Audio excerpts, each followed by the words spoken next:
पाकिस्तान में क्या चला है? मिलिट्री शासन, सेना चली है वहां पर, और सेना को वोट मांगने तो आना नहीं है। सेना कुछ भी कर सकती है। आप कहोगे नहीं, अभी तो पाकिस्तान में डेमोक्रेसी है, वहां पर प्रधानमंत्री ये सब है, कुछ नहीं। पाकिस्तान में एक तरह से लगातार मिलिट्री रूल ही रहा है। कभी सीधे सीधे वहां पर तख्ता पलट हो जाता है, जैसे जिया उल हक हो गए, जैसे परवेज मुशर्रफ हो गए, तो आपको दिख जाता है कि भाई इस वक्त तो यहाँ पे प्रधान ही बन करके मिलिट्री बैठ गई है। जब वहां पर सीधे सीधे तख्ता पलट नहीं होता है तो वहां पर एक प्रॉक्सी पपेट डेमोक्रेटिक सरकार बैठा दी जाती है, लेकिन उसके सर पे सेना ही चढ़ी होती है। सेना में भी वहां पर एक तो वो सेना है जो आपके सामने आती है, बात करती है, उदाहरण के लिए मिलिट्री के जनरल्स, और एक होता है वहां डीप स्टेट जो सेना का भी एजेंडा तय करता है। तो आपको दिखाई देता है प्रधानमंत्री, लेकिन प्रधानमंत्री के ऊपर कौन बैठा हुआ है? Army chief. और एक तरह से आर्मी चीफ के ऊपर भी कौन बैठा है?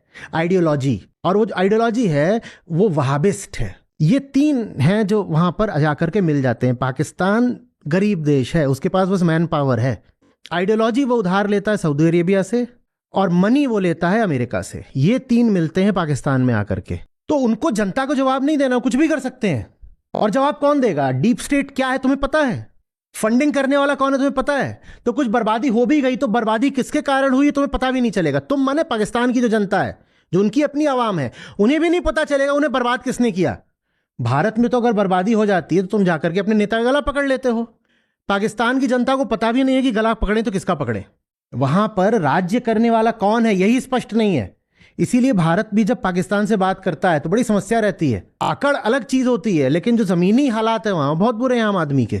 उसको पता भी नहीं चलता कि उसका राजा बदल गया, रातों रात उसका राजा बदल जाता है। ये भी छोड़ो, जो राजा बनकर बैठा होता है उसको ये भी नहीं पता होता कि यही राजा है या कठपुतली असली राजा इसके पीछे है। इतना अशक्त है पाकिस्तान का आम आदमी। जब आप कहते हो भारत पाकिस्तान युद्ध हुआ है, तो माने ये नहीं है कि जो पाकिस्तान की आम जनता है उससे आपका युद्ध हुआ है। वहां एक बहुत छोटा सा समुदाय है, उससे आपका युद्ध हुआ है। छोटे छोटे दायरे हैं जो सारा पावर अपने में कंसंट्रेटेड करके बैठे हैं। सिर्फ मिलिट्री पावर ही नहीं, इकोनॉमिक पावर भी, पॉलिटिकल पावर भी। युद्ध होता है, आर्मी तो इनकी छोटी ही है, पैसे भी नहीं युद्ध करने के। भारत की सेनाएं घुस जाती हैं, पहले भी घुस चुकी हैं। 1965 तक में घुस गई थी, लाहौर के दरवाजे पे जाकर बैठ गई थी, जानते ही हो। 71 में तुमने लगभग 1 लाख प्रिजनर्स ऑफ वॉर बनाए थे, वो भी जानते हो। युद्ध तो जब भी हुआ है भारत ही भारी पड़ा है। कारगिल में भी वो आकर के चढ़ गए थे, हमें भी बहुत नुकसान झेलना पड़ा, पर भगा तो दिया ही सबको।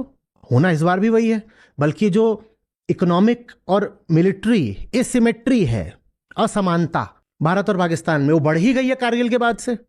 आपको बहुत समय लगेगा नहीं पाकिस्तान को घुटनों पे लाने में।